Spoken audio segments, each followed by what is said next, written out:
Os pontos de Fernando Lima. Boa noite, rádio ouvintes e telespectadores. Cá estamos nós para mais um Pontos de Fernando Lima, a partir dos estúdios da Rádio Savana 100.2. Continuem a nos acompanhar através das plataformas habituais, o chilling.sapo, o Facebook, o YouTube e aos domingos, 21 horas, na televisão independente de Moçambique. Boa noite, Fernando Lima. Bem disposto para mais um programa? Bem disposto, depois desta maratona entre Maputo e Matola, porque em termos de comunicação social, claro que o Congresso do Partido Frelimo é extremamente importante e, portanto, temos andado um pouco entre Maputo e Matola e nestes dias que correm não é muito simpático fazer este trajeto, não só por causa das obras que estão a decorrer na N4 e também aquele trânsito infernal que caracteriza esta via, nomeadamente neste troço entre Maputo e o dormitório natural do Maputo. Que já não é tanto dormitório assim, até temos uma padaria de 2 milhões de pães por dia. Sim, mas ainda é muito dormitório, embora de facto seja, digamos, o braço industrial da cidade de Maputo, uma vez que praticamente não existem indústrias em Maputo, elas estão localizadas na cidade da Matola. Fernando Lima escolheu como o facto da semana missão de tratamento do albinismo impedida de trabalhar. Eu gostaria de ter tido mais tempo para investigar este tema, que se põe nos seguintes termos. Há uma missão de médicos portugueses que veio aqui a Moçambique para prestar assistência às pessoas com problemas de albinismo. A sua missão estava centrada na província de Nampula e praticamente vieram apenas para tomar conhecimento da situação, mas não puderam atuar nos hospitais, portanto, em termos curativos, porque aparentemente, isto segundo esta delegação, não tiveram as necessárias autorizações do Ministério da Saúde e da Ordem dos Médicos.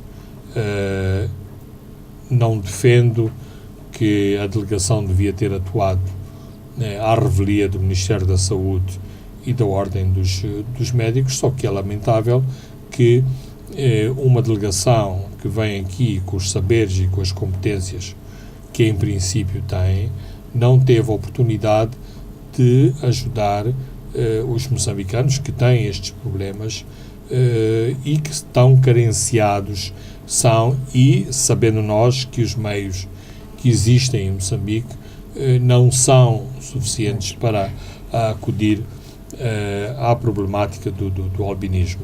O albinismo hoje é uma preocupação nacional, não só por causa do problema em si, mas também por outros fenómenos relacionados com o albinismo, nomeadamente as perseguições de que são alvo, as mortes que têm sido objeto, a remoção de cadáveres. Agora, esta questão deste confronto entre a delegação dos médicos, o Ministério da Saúde e o Ministério e a Ordem dos Médicos é lamentável e não é a primeira vez. Eu compreendo todo este preciosismo e todas as exigências que são feitas a estas delegações. Talvez o exemplo pode parecer patético, mas num determinado momento o edil da Beira recusou presentes das câmaras municipais de Portugal porque lhe mandavam ferro velho para Moçambique. Portanto, também temos que ter precauções em relação às pessoas que vêm aqui e se apresentam como técnicos, e não é por se apresentarem como técnicos que eles têm que ser aceitos de imediato. É preciso a certificação destas pessoas. De qualquer forma, não deixa de ser lamentável que com esta possibilidade de se fazer melhor e de se influir positivamente sobre este segmento de população em Moçambique, esta visita foi uma grande frustração, nomeadamente na província de Nampula. Muito bem, Fernando Lima, vamos agora ao nosso principal tema, que tem a ver com o Congresso do Partido Frelimo, o partido governamental, o partido que forma o governo desde a independência nacional, e neste momento que estamos no ar, em que começamos o programa, está a decorrer a eleição do presidente do partido. É o único o candidato, é o candidato natural, segundo já nos disse aqui na entrevista ao Savana, a Cline. Todas as leituras nos indicam que vai ser eleito por uma esmagadora, mas o interessante é saber com que nível de percentagem que vai ser eleito Filipe Nyusi para medir a sua popularidade dentro dos congressistas. Como é que vê esta eleição? Não, exatamente, essa é a única, é o único aliciante desta primeira votação. Ou seja, os militantes e aqueles que são apoiantes de Nyusi querem uma votação estilo Coreia do Norte, que é para mostrar... Ou estilo Paul Kagame, que foi eleito por 99%. Kagame, para sermos... Mas o interessante no Ruanda era procurar os 1%, porque que não votaram nele. Vamos ter também uma situação idêntica aqui no Congresso. Não me parece. A Frelimo é um pouco mais liberal. O Paul Kagame e a situação no Uganda muitas vezes tem contornos de fascismo, o autoritarismo que existe no Ruanda, o que não é o caso em Moçambique. De qualquer forma, e numa plataforma mais séria, é de facto sim importante para os seus apoiantes que a votação seja boa, uma vez que qualquer má votação, no sentido de votos em branco, de votos rasurados, isto será, digamos, uma não aprovação ou um sentido crítico em relação à liderança de Nyusi, e não tenhamos dúvidas que será a leitura que todos farão desta votação, uma vez que não existe outro candidato nesta eleição para a liderança do Partido Frelimo. E amanhã é o dia de todas as decisões, e pelas informações que vão saindo cá para fora, o concurso vai ser muito renhido. Fernando Lima esteve lá, já viu as listas. Acha que o presidente Nyusi sairá como vencedor, com as rédeas do partido nas mãos, ou vai ter poder suficiente para conseguir eleger os seus para o Comitê Central? Penso que há dois momentos importantes. Há a eleição do Comitê Central e depois há a eleição para o órgão mais executivo dentro do Comitê Central, que é um órgão muito nevrálgico, que é a Comissão Política. No Comitê Central há uma chamada de atenção que é importante fazer. A maioria do Comitê Central já foi eleito. Portanto, se não me engano, são 130 membros do Comitê Central que já foram eleitos e foram eleitos nas províncias. Da análise que foi feita ao nível do partido e nomeadamente pelos apoiantes de Nyusi, não foi feito o trabalho devido para assegurar que estes 130 representem um apoio, um claro apoio a Nyusi.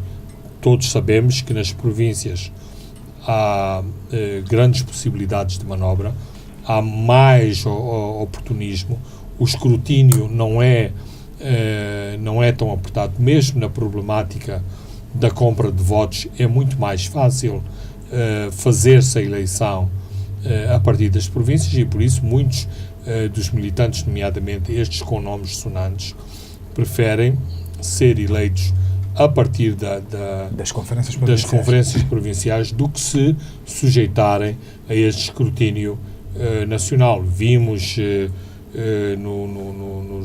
nos últimos dois congressos uma pressão enorme, por exemplo, aqui na cidade e na província de Maputo, para exatamente nomes sonantes, as chamadas figuras públicas, que preferem tentar a eleição por via das conferências O exemplo provinciais. disso é o Teodoro Ato, o Congresso de Muxara, que tentou eleger-se na cidade de Maputo. Exato, e agora, deu-se mais mal. uma vez, foi eleito pela cidade, portanto, evitando o escrutínio a nível nacional, a nível do Congresso. Já aqui há um ponto de interrogação em relação à pergunta que me está a ser colocada, ou seja, estarão todas as lealdades viradas para Nyusi?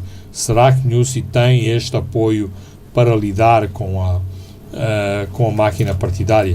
Há aqui uma interrogação. Mesmo as listas agora para os restantes 50 membros que vão ser eleitos, aliás, são mais que 50, porque só os dois grandes grupos são logo 23 candidatos, o que dá homens e mulheres, dá 46, portanto serão mais, é uma aritmética simples, mas de qualquer forma não são 50 a serem validados e votados na Matola. Estão lá, na sua grande maioria, os quadros que Nyusi selecionou para o governo, mesmo as escolhas que fez já ao longo da sua governação para algumas substituições, quer em ministérios, quer noutras instituições de Estado. Mas não há uma verdadeira mudança, uma verdadeira renovação no sentido mais lato do termo. Estamos a ver alguns nomes sonantes com famílias praticamente inteiras a concorrer para o Comitê Central. Quer-me parecer que a família Chipande e a família Talapa estão em clara concorrência para entrarem todos no Comitê Central. Portanto, só faltam, de facto, os animais de estimação também para estarem lá nesta estrutura. Mas sim, há muitos filhos de militantes históricos do Partido Frelimo que são candidatos. Isto é um pouco um elemento meio dinástico que vem de trás, nomeadamente quando ao nível da Associação dos Combatentes é uma questão estatutária de que os filhos dos combatentes são também membros de uma associação que se chama Antigos Combatentes. Ora, muitos destes filhos dos antigos combatentes nem sequer eram nascidos, são indivíduos que nasceram depois da independência, mas há um pouco, e isto é controverso, ou seja, um revolucionário não tem que, ou uma revolucionária não tem que parir revolucionários. Portanto, os filhos dos antigos combatentes não têm que ser portadores do ADN da revolução, da luta pela independência, a coragem, a heroicidade, a integridade. Portanto, todos estes valores que, de algum modo, são atribuídos ao movimento de libertação em Moçambique. Portanto, isto é muito discutível, a questão de haver um ADN especial. Mas isto, de algum modo, põe em causa alguns princípios democráticos, faz-nos recuar à monarquia, faz-nos recuar até às próprias estruturas tradicionais em que os poderes são transmitidos de pais para filhos, para sobrinhos, e, portanto, não é de todo uma questão que não provoque alguma controvérsia. Mas isto existe, esta é a tradição, e esta tradição, de algum modo, foi introduzida no Congresso de Climane, quando Nialete Mondlane e Samito Machel ascenderam ao Comitê Central. Portanto, agora... E a Muxara entrou a falecida Valentina Guebuza. Exato. E agora isto está em franca reprodução.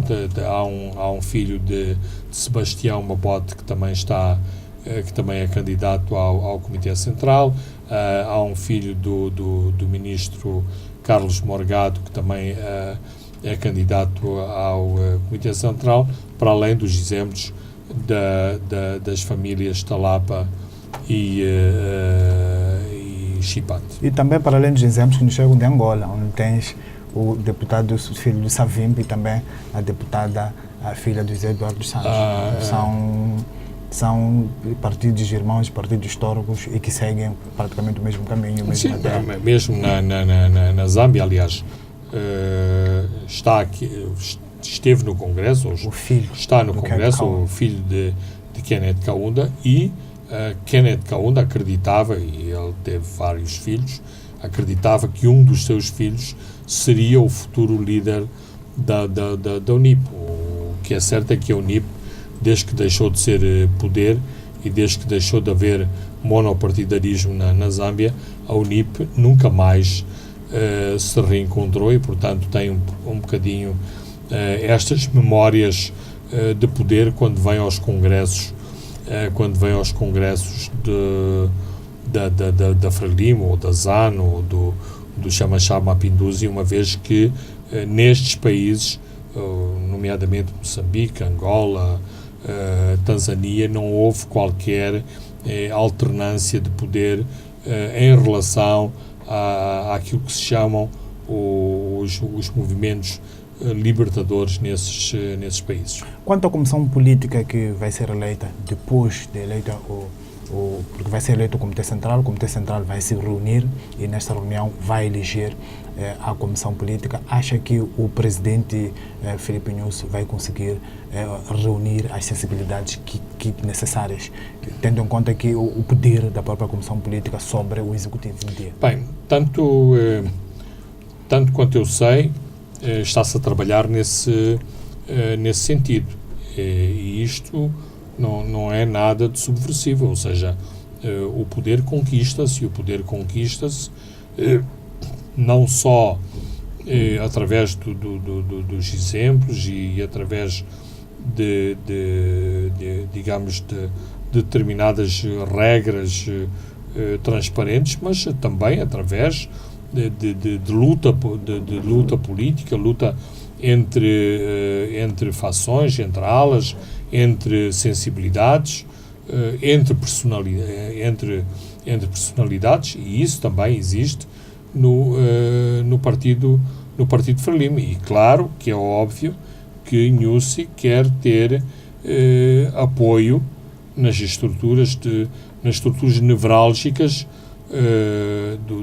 do Partido Frelimo. Mas Nyusi amargamente tem a experiência de 2 anos de muitos boicotes ao nível da Comissão Política para a sua atividade de governação e em relação ao processo de paz. Aliás, ainda esta tarde, e em jeito de brincadeira, Nyusi deixou cair que a sua viagem ou o seu encontro com Afonso Dhlakama na Serra da Corongosa foi rodeado do maior secretismo, exatamente para que não sofresse um boicote. Aliás, ele diz que não informou os camaradas e isso confirma os nossos vaticínios aqui no programa, quando dizíamos que há setores reacionários que não querem este encontro, este diálogo com Afonso Dhlakama, diálogo direto. Absolutamente. E não se precisou de fintá-los. Ele está sempre a passar estas mensagens. Só que tenta passar estas mensagens de uma forma muito, muito branda, às vezes com alguma brincadeira à mistura, com algumas metáforas, mas não deixa de transparecer a dificuldade que ele sente. Por exemplo, nos dias que antecederam o Congresso, Nyusi, em 2 intervenções públicas, a propósito das comemorações do 25 de setembro, passou uma mensagem para as Forças Armadas. Claramente não é para os soldados do exército moçambicano, mas é para as hierarquias das Forças Armadas, no sentido de acautelar ou avisar que eles têm que estar preparados para as mudanças nas forças de defesa e segurança. Quais são essas mudanças? As mudanças têm a ver com a acomodação que é necessário fazer para que um acordo de paz seja estabelecido entre o Governo e a RENAM, entre Afonso Dhlakama e Filipe Nyusi. Portanto, ele sabe e sente e tem experiência deste boicote. Portanto, ele e a sua máquina são os primeiros a tentar colocar as suas peças no xadrez do poder e da governação, para poder, em sentido pleno, dizer: este é o trabalho que eu quero fazer, estas são as capacidades de que eu disponho para fazer o meu trabalho. Claro que isto também, de algum modo, aperta o cerco em relação a Nyusi, ou seja, muitas vezes estas questões, estes elementos podem ser usados como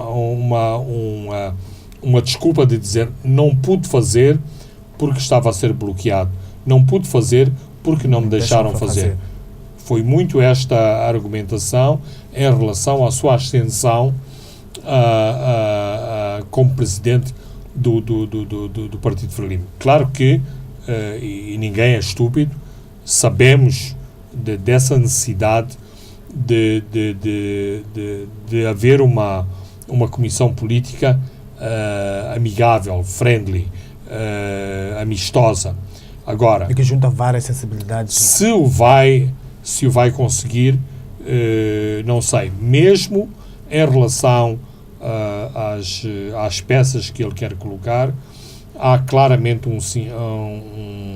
um sentimento entre os militantes e o seu grupo de trabalho que, eventualmente, e isto também é uma tradição na Frelimo, que ele terá que se impor pessoalmente e dizer: eu não abdico desta e daquela pessoa.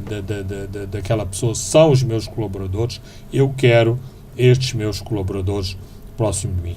Não sei se o Presidente o vai fazer, ou seja, vai dar a cara por esses mesmos e tem essa candidatos, mas é o que uma parte do seu círculo de colaboradores está a defender ao longo do Congresso. Portanto, isto significa que Nyusi não tem a carpete vermelha totalmente aberta para todas as prerrogativas de que ele precisa, ou que ele sente que precisa, para governar, e que este combate difícil, este combate político está a ser difícil. E isto tem a ver também com a transição, com as mudanças. Por exemplo, o próprio incidente do trator, que não é um grande incidente, é um incidente menor, mas isto significa que pessoas que têm responsabilidades partidárias, que têm habilitações literárias suficientes para analisar a conjuntura, foram à frente com a oferta do trator, tendo como base um incidente que não foi há tanto tempo, da oferta de um carro de luxo ao Presidente Guebuza. Portanto, às vezes uma pessoa fica sem saber... Mas que mensagem é que o Presidente quis transmitir ao negar em público a receber o trator, enquanto muito bem podia recebê-lo e depois, mais tarde, num fórum mais apropriado, recusar? Alguma mensagem o Presidente queria transmitir ao fazer isso? Há muitas mensagens, ou seja, podemos aqui elaborar em várias direções. Mas eu acho que a principal Porque muitos mensagem... alguns setores acham que houve uma humilhação gratuita a um subordinado. Politicamente isso não fica bem. Correto, mas a questão é esse subordinado ou esses subordinados deviam ter avaliado e ponderado nos riscos que corriam ao fazer essa oferta. Também já ouvi a teoria da encenação. Eu penso que está provado por A mais B que não foi uma encenação, porque nos bastidores houve bastante irritação e isto foi entendido como uma gafe política. Portanto, não foi nenhuma encenação para o Presidente sair imolado a partir deste incidente. Na minha interpretação, a principal mensagem transmitida foi: eu sou diferente, eu quero fazer diferente. E, portanto, não me venham com essas bajulações que eu não vou admitir mais.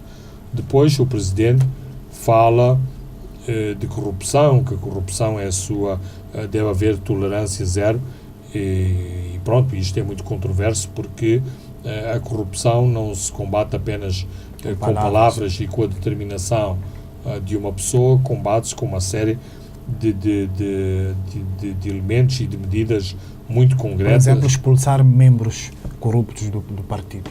Seria... Claro, e por exemplo, quando eu vejo as listas para o Comitê Central, tenho alguns problemas com alguns nomes. Ou começar a expulsar membros do partido e acabas ficando sem membros. Sim, mas por exemplo, há uma senhora que eu até agora não sei qual foi o desfecho das eleições autárquicas do Guru. É uma senhora que foi apanhada com votos. A senhora Moçambique Tonela. Ela é uma candidata ao Comitê Central, portanto, aparentemente para o partido é business as usual. A senhora Amélia Sumbane ainda não foi a julgamento, mas os seus colegas do Ministério dos Negócios Estrangeiros já confirmaram que aquelas alegações que existem contra a senhora são verdadeiras. Claro que uma pessoa só é culpado quando há uma sentença transitada em julgado, passou pelo tribunal, todos estes trâmites, e portanto o princípio de presunção de inocência é um princípio extremamente importante. Mas, portanto, o partido Frelimo também se pode resguardar dessas situações. Será que a senhora Amélia Sumbane deveria ser candidata à continuidade? Certamente que eventualmente é uma maneira de dizer fomos até ao fim, depois ela não foi votada para o Comitê Central. Mas, nesta altura em que estamos a discutir isso, as cartas estão lançadas. A senhora Amélia Sumbane pode passar e pode não passar. E se passar, significa que o Congresso está a dizer: não acreditamos que esta senhora fez estas transações e utilizou dinheiro indevidamente. Portanto, aqui, mais uma vez, não nos podemos cingir estritamente às questões legais, porque as questões, antes de serem legais, são políticas. Ora, se faz um congresso em que uma das tónicas do Presidente é a moralização das estruturas, em que diz que o combate à corrupção tem que começar ali dentro, há determinadas figuras que não deviam candidatar-se aos órgãos do partido. Hoje à tarde eu não vi esta pessoa, mas o senhor, o antigo Ministro da Justiça, andou alegremente pelo Congresso. Portanto, ele pode dizer: bem, os meus advogados meteram recurso sobre e a sentença sentença. ainda não transitou em julgado. Fernando sentença- Lima, vamos a um brevíssimo intervalo e voltamos com o tema, com o 11º Congresso da Frelimo. Pontos de Fernando Lima. Boa noite, rádio ouvintes e telespectadores. Estamos de volta à segunda parte dos pontos de Fernando Lima. Continuamos a debater o tema sobre o 11º Congresso da Frelimo. Fernando Lima, continuamos aqui no 11º Congresso. Falava em algum momento da luta política e parece que uma luta renhida está para a eleição do secretário-geral do partido, e também falávamos de que o presidente em algum momento tinha que dar a cara. Aconteceu em Quelimane, quando o presidente Guebuza deu a cara e disse: Filipe Nyusi é o meu candidato a secretário-geral, e todos votaram na Filipe Paundi, e todos votaram em Filipe Paundi. Há candidatos nos bastidores. Edson Macuacua claramente está a fazer campanha, mas há um outro que está discreto, que é o governador de Inhambane. Como é que está a ver esta luta para o secretário-geral do Partido Frelimo? Bem, em princípio eu não vejo que isto seja um elemento negativo. Nos próprios partidos tem que haver essa democracia, e os militantes... Mas parece que neste partido não. Os militantes precisam de receber uma indicação. O normal é que devia haver esta luta. Aparentemente Edson Macuacua corre por fora, ou seja, corre à revelia de grupos de apoio, embora existam outras teorias sobre o que faz correr Edson Macuacua, o antigo porta-voz do presidente Guebuza. Mas sim, existe a possibilidade de Daniel Chapo se candidatar. Inclusivamente sugere-se que Daniel Chapo é a escolha de Filipe Nyusi, embora não existe nenhuma evidência. Mas Daniel Chapo vai entrar naquela da Graça Machel, que dizia que é preciso subir pelas escadas, não cair de paraquedas ou subir de elevador. Não cai nesse... Bem, o percurso pode dele pode ser que sim, pode ser que não, porque assim, até ver,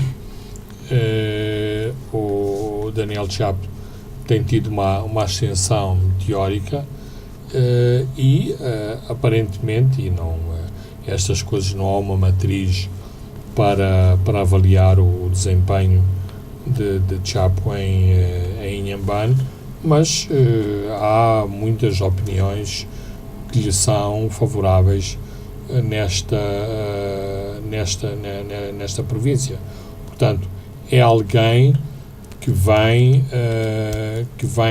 digamos, com um CV bonificado pelas suas experiências de governação em Nacala e em Inhambane.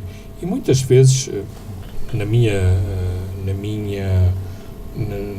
no meu parecer pessoal, às vezes é preciso também fazerem-se apostas. O próprio presidente Nyusi, quem diria que uma pessoa pouco conhecida nos meandros políticos, como era o engenheiro ferroviário, iria ser o candidato a presidente, não obstante na altura já ter, digamos, a patente de ministro da Defesa. Portanto, foi claramente uma aposta. Podia ser um desastre, um desastre total. E se compararmos o engenheiro Nyusi a todos os outros candidatos presidenciais, todos os outros tinham os CVs politicamente muito mais insuflados que Filipe Nyusi. E foi ele que ganhou. Não vamos aqui discutir os méritos das eleições, uma vez que também aqui há muita controvérsia em relação, sobretudo em relação à à segunda volta da escolha do candidato, mas o que é certo é que ele é o presidente, é o presidente da República, tem um projeto de governação e, portanto, se não houvesse essas apostas, nunca saberíamos quanto vale Filipe Nyusi. Portanto, também em relação a Chap tem que haver um tirocínio para se que é ver importante esta aposta em tecnocratas que não são propriamente burocratas do partido. Aí é discutível. É discutível porque depende daquilo que se pretende, qual é a linha que se pretende imprimir ao partido. Um partido de maior pendor ideológico, de menor pendor ideológico, em que as funções de secretário-geral são, sobretudo, funções organizativas, de planificação, de organização e menos de mobilização política, de agitação e propaganda, de vigor ideológico. Eu diria que as primeiras características na filosofia de Nyusi são muito mais preponderantes e importantes do que toda esta faceta ideológica e eminentemente política e de mobilização. De qualquer forma, isto inclusivamente leva-me a um outro questionamento, que é a Frelimo argumentar que tem 4 milhões de militantes e depois nas eleições não há 4 milhões de pessoas a votarem na Frelimo. Portanto, alguma coisa não está certa em termos de cadastro de militantes, daquilo que as províncias dizem à sede nacional que é a militância nas províncias, e isto às vezes até para a defesa do Partido Frelimo é necessário terem os pés assentes na terra. Nyusi, por exemplo, fez referência à perda de votos do Partido Frelimo. Isto significa que é preciso que este partido, de algum modo, faça uma reflexão interna sobre a perda de votos, do porquê da perda de votos e, em última análise, também do porquê da perda de militantes, uma vez que nós sabemos também que muitos dos militantes vêm por via administrativa, nomeadamente aqueles que são parte do aparelho de Estado ou que vêm de 2 ministérios que empregam muita gente, que é o Ministério da Saúde e o Ministério da Educação, em que há uma pressão muito grande para diretores de escola e os principais professores de todos os segmentos do país serem militantes do Partido Frelimo. Ora, recrutamentos por via administrativo está provado, e não só em Moçambique, que funcionam muito mal.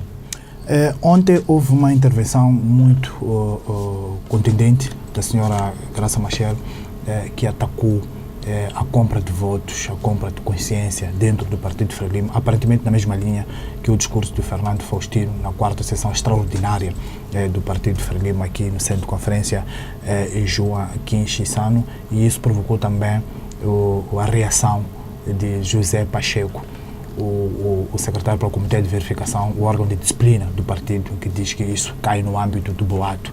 E ela reagiu, diz que eu, Graça Machel, não sou boateiro. Bem, começando pela reação do José Pacheco, acho que ele sentiu um bocadinho as pedras no seu telhado, nomeadamente se esta questão da compra de votos e de todas as jogadas de bastidores que se pretendem combater estão sobre a alçada do Comitê de Verificação, falar-se disto é um pouco...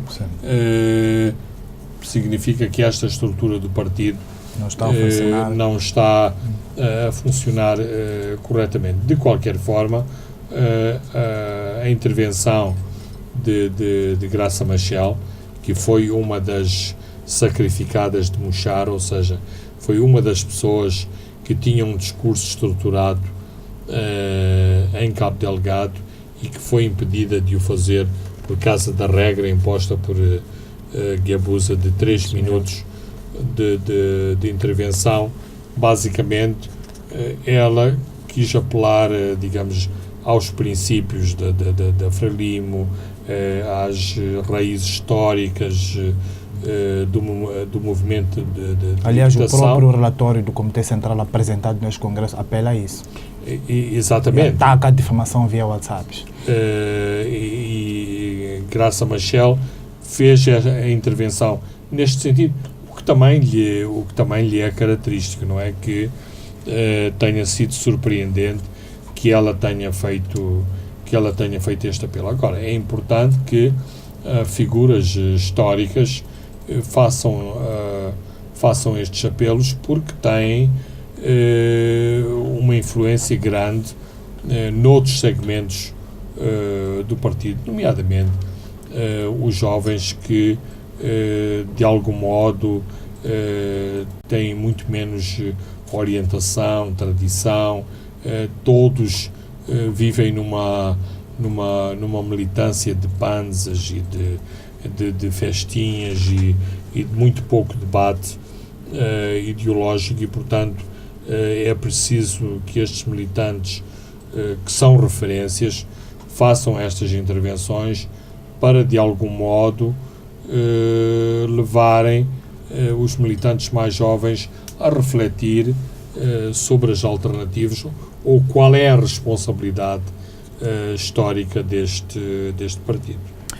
Um dos temas tabus no Congresso era a questão das dívidas ocultas, mas pelas indicações que eu tenho, Jorge Rebelo fez uma intervenção exigindo esclarecimento sobre esta matéria. É preciso notar que Jorge Rebelo foi quem fez uma determinante intervenção que afastou João Quixissano e abriu caminho para Armando Guebuza. Acho que foi em 2002, Guebuza tornou-se presidente da República. Como é que viu esta intervenção de Jorge Rebelo a pedir um esclarecimento para aquilo que para os outros era tabu, e parece que havia indicações claras para ninguém mexer-se neste tema? Sim, desde o primeiro dia que todo mundo falava sobre a questão das dívidas ocultas, mas toda a gente estava, digamos, com medo, e medo se calhar é a palavra mais apropriada, de levantar esta coisa, até porque, como o Francisco está aqui a levantar, eventualmente havia uma orientação para não se agitar este tema. Aliás, se o discurso Nussi de algum modo é a orientação de fundo em relação aos temas em debate, ele próprio escamoteou esta questão. Jorge Rebelo, quanto a mim, acho que colocou corretamente a questão para dizer isto é um assunto que preocupa a todos, que todos querem saber sobre esta questão, nomeadamente onde foi parar o dinheiro. E isto parece que é a pergunta que vale o digamos, milhão de dólares. é uma pergunta tipo ovo de Colombo, porque no Chapa isto é uma conversa comum de debate no Chapa. Onde é que foi o dinheiro? Levaram o nosso dinheiro? O que é que fizeram com o nosso dinheiro? Mas na outra vertente da intervenção de Rebelo, ele foi muito duro em relação ao lambotismo, em relação ao culto de personalidade, e assinalando que este era, em última análise, o Congresso da Liberdade, em que se podia falar à vontade. E, portanto, esta para além de Muxara, a sua intervenção também ter sido muito importante, uma vez que, inclusivamente, houve uma tentativa para censurar a sua intervenção. Esta não houve nenhuma censura à sua intervenção, muito embora a imprensa não estivesse na sala quando Jorge Rebelo falou, e aliás acho que este é um dos reflexos de Muxara neste Congresso. A imprensa tem muito menor circulação que em Muxara e em Quelimane, em que todas as sessões, praticamente todas as sessões eram abertas, à exceção da parte eleitoral, para se evitarem incidentes tipo Jorge Rebelo em Muxara. Neste Congresso a imprensa está muito limitada na sua presença na sala do Congresso. De qualquer forma, estas questões sabem-se sempre, não é possível manter-se em sigilo uma declaração que é escutada por mais de 3 mil pessoas. Mas é positivo para o Congresso, é positivo para a Frelimo e é positivo para o país que haja pessoas como o Rebelo e que levantam estas questões num fórum tão importante. Portanto, a pergunta de $1 milhão que a edição desta semana do Savana colocava foi quebrada no próprio dia em que o jornal saiu à rua. E por causa deste tema, o que também circula lá nos corredores é que há setores próximos do presidente Nyusi que acham que não devia haver lugar para a proclamação do presidente honorário, neste caso o presidente Guebuza. Sim, embora este é digamos... Isto irá acontecer amanhã, segundo a agenda, às 16 horas. É um assunto mais em surdina, uma vez que vai ser muito difícil contornar esta questão. Porquê? Porque está na própria agenda do Congresso. Então, retirar-se este ponto de agenda vai dar muito nas vistas e tem sido quase uma obsessão desde que este assunto das dívidas foi despoletada, a questão, por um lado, de afastar Guebuza desta questão. Os próprios documentos assim foram construídos. Habitualmente não há nenhuma referência a Guebuza, não obstante ele ter sido chamado ao Parlamento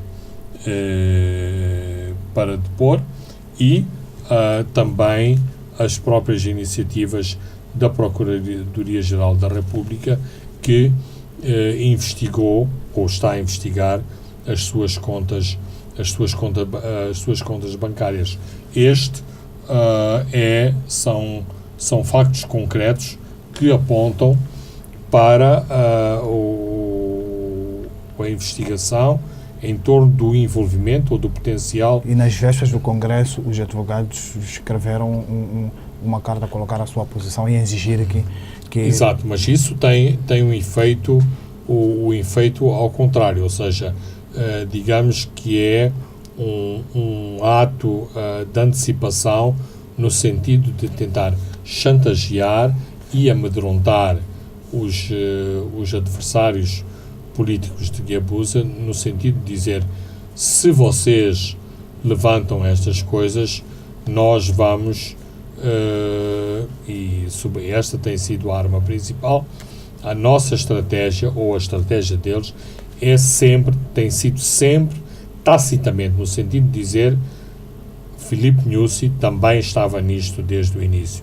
Portanto, Filipe Nyusi não se tente distanciar do assunto, porque ele estava lá, e nós não vamos deixar que se faça a separação de Filipe Nyusi do assunto das dívidas. Fernando Lima, o tema Congresso ainda vai ser o nosso prato quente no próximo programa. Amanhã temos o dia de todas as decisões. O Congresso termina no domingo. Agora vamos ao nosso segundo tema. Temos apenas 5 minutos. Moçambique caiu para a posição 136 no índice de competitividade a nível mundial. A CTA já reagiu e manifestou-se frustrada. Nós estamos apenas pior, ou melhor, o pior país é o Iêmen. Bem, em primeiro lugar, eu acho assinalável que a CTA tenha tomado uma posição e tenha tomado uma posição quase imediata à divulgação deste mau resultado para Moçambique, uma vez que isto cai exatamente na alçada daquilo que devem ser os combates importantes que a CTA tem que travar em Moçambique para que o ambiente de negócios seja mais fluido, seja mais positivo. A outra parte, claro que é muito triste e muito negativo ver para que patamar o país desceu. Abaixo de nós só temos o Sudão do Sul, que é um país que desde que foi criado como país nunca esteve em paz. Portanto, é um país que não pode ser comparado com Moçambique em termos de história recente. Isto tem que ser, de facto, motivo de reflexão e análise para que nos interroguemos do porquê de estarmos tão em baixo em termos deste índice. E o mau funcionamento das instituições influenciou negativamente o índice. Temos aqui, devido à fragilidade dos instituições do Estado, ao ambiente macroeconômico e ao difícil acesso ao financiamento bancário e também à corrupção. A corrupção que foi um dos temas mais badalados no discurso inaugural de Filipe Nyusi neste Congresso. Exatamente. Aliás, acho que isso diz tudo. E, portanto,